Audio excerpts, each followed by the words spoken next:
This is lesson number 9, interfacing the DHT11 and another DHT11 humidity and temperature sensor to the ESP32.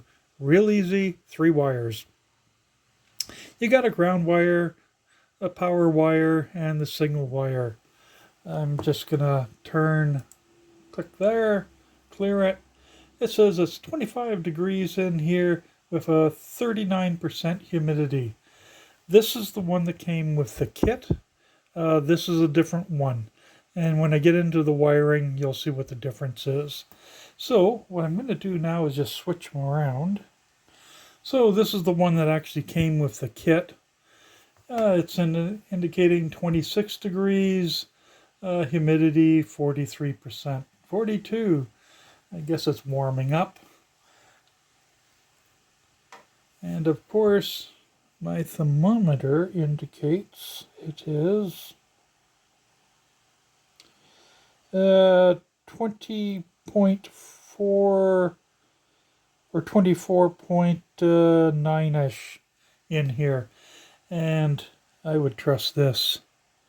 Now granted, I have been handling the modules, so they're probably just off a bit right now. And then this cheap thing off the internet was 44% humidity, indicating it's high, 25.2, so it's a bit low relative to the expensive one. Now the specs on these two sensors, I'll show you what the back of it looks like. And where's my cheat sheet? Okay, it takes 3.3 to 5.5 volts as input. Can read from 5 to 95% relative humidity. The kit actually, or the instructions say it's good from 0 to 50 degrees C. No, these ones actually are rated from minus 20 to 60 degrees C. Accuracy is plus or minus 5 relative humidity, or plus or minus 2 degrees C. So, it works. Otherwise, this would have been a real short video. This is the kit I'm using. I saw it on Pile of Stuff, and I figured might as well start learning ESP32 programming with a full kit. That way you're not searching for parts. If you want to download the manual, just click on that QR code. It gives you a zip. When you expand the zip, you get all the INO files, libraries, etc. Or you can go to their wiki page and download each of the lessons separately. Then you probably want to look at the Arduino documents page, because it's kind of handy if you're going to want to do your own programming. And then if you had problems loading it and couldn't see the COM port, you might want to check out my original video where I finally got it working. Now on to the next part, the wiring. So here's the wiring. This one here actually came with the kit. This one here came with a different kit. Quite a while back I had bought and then just put to the side one of these type kits. So in this case we get to actually look at both sensors and see what their numbers say when do the demo.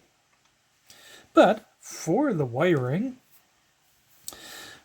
we're using GPIO 18 for the signal. I'm using the white wire. In the code, need to change it from GPIO 25 to 18. They have 25 in their zip files everywhere, and then on their manual they show it as 18. Oh well. So let's take a quick look. These two sensors are identical. They got the humidity and the temperature in there. Their pinouts are the same, but the pinouts down here coming off of the modules are different. So the one with the kit is signal, power, ground. This other one, though, is ground, signal, power. So if you're looking on the internet and you're going, hey, why are they showing different setup than you have? That's why. And it looks like I've only seen 2 of these versions, so yeah, it's not too bad. So obviously power, red wire going to 3.3, ground coming to the ground, and it's a black wire, and GPIO 18 is the white wire coming over here for signal or data, whichever way you want to call it. So that's it. I've actually done up this sheet. I used somebody else's base, but so I could put things like what pins do what things specifically, like input only for these ones. The strapping pins, this is a pull up, pull down, and these are the ones that normally you want to try to avoid. So, on to the next part. Let's load the INO file. I've actually am using the one off of the wiki page. So, file, open.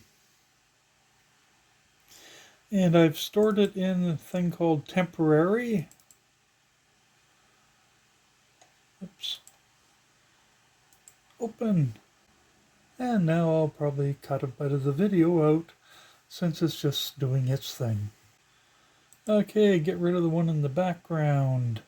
Expand this one out so it's easier to see.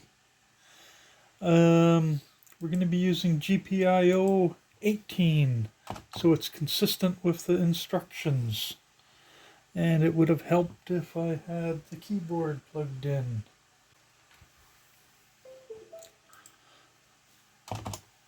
18. Now, file, save as. And I want it in the project directory here. And I do not want it as a copy. There. Save. So while it's doing its thing, you can come over here, take a look, and it's being set up there in my project directory. Okay. We don't know what library it needs, so they don't tell us other than they supply one in the zip. So let's go up to Sketch, include library, add zip. Go over to where I had it. Oops, up there. Projects, temporary. And there it is, that compressed zip. Open. So it's now processing it. And it should load the libraries. It says library installed. So this should actually be good now. Let's verify. Okay, we have something interesting here. Warning, library, claims to be an AVR architecture. I'm just going to let it go through its things. Okay, so it looks like it did it, but there was that warning. So let's see if this thing will actually load. This is the error message I got the first time and the second time. But I think this is simply a hardware problem where it wasn't getting good connection through the cable. It looks like it worked actually. The one when I did it through the QR code did not work. All I got was error messages. But maybe that was just a fluke. But let's see if it's actually... Okay, I've got it connected. Whoops. Come on, grab that.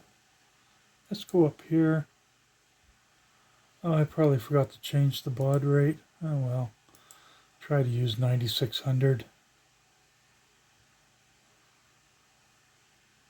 There we go. It worked. Temperature 24. Humidity 44%. Okay, time to take a quick look at the code. So before we take a look at the code, need to know what the sensor does. On the Mauser.com page, they got the PDF. So you can look at the specs, but this is the important part.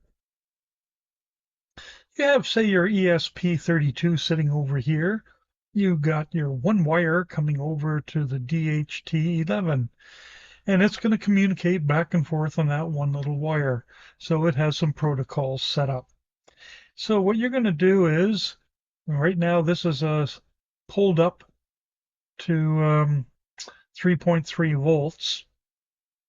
What this will do is it'll actually pull it down to 0 or as close as it can. And that then tells us that, hey, you're going to have to be sending some data this way. Then it brings it back up high, at which point this goes, hey, I can now send that data. And it starts sending it off after a tiny bit of a delay. So what's it send? Well, it's just going to send highs and lows, 40 bits worth of data, of which there's an 8-bit integral, relative humidity data, 8-bit decimal, then ditto for the temperature, again for the temperature, and a checksum. So that basically is the timing. It's high, pulled low, goes back high, and then the DHT starts sending off its data. So obviously, oops, this is going to have to do a write to pull it low, and then once it brings it back up high, it's going to have to actually turn to input and read what's coming across. Let's get that out of the way. So you got your standard stuff over here. You've got your INO with its .h for the include, which is this, which just gets all, in reality, um, stuffed in at this location. Then we define it as DHT11, and then the sensor is using, well, they've got it 28, but then we switched it to GPIO 18.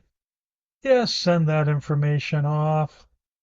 And yes, C++ people are going to be screaming, but I am not big into it yet. So setting stuff up, and then here's where it actually sends off the command, hey, give me data, give me temperature and humidity.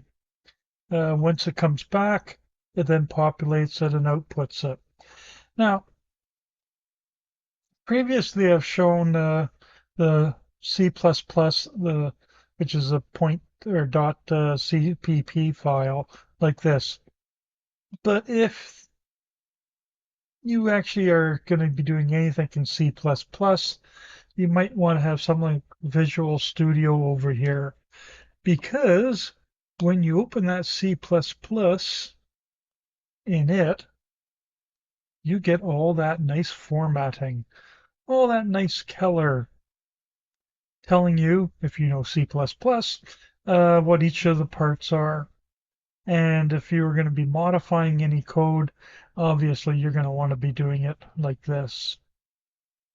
So that tiny little program over here is actually all of this also. Yeah. Aren't we lucky that these people make this stuff for us? You see, they got in where they even put in the comments. They're going to send the 40 bits. Well, they're going to read the 40 bits that are coming back. So in a way, we have to really thank people like this. Now, I think they said they took part of it out of this one here. So, hey, they did 99.9% of the work for us, and we just get to use this over here. That's it for this one. It's been dragging a tiny bit. and I've been muttering, and then I have to delete the muttering out, although I think some still slips through. It will. Have a good one.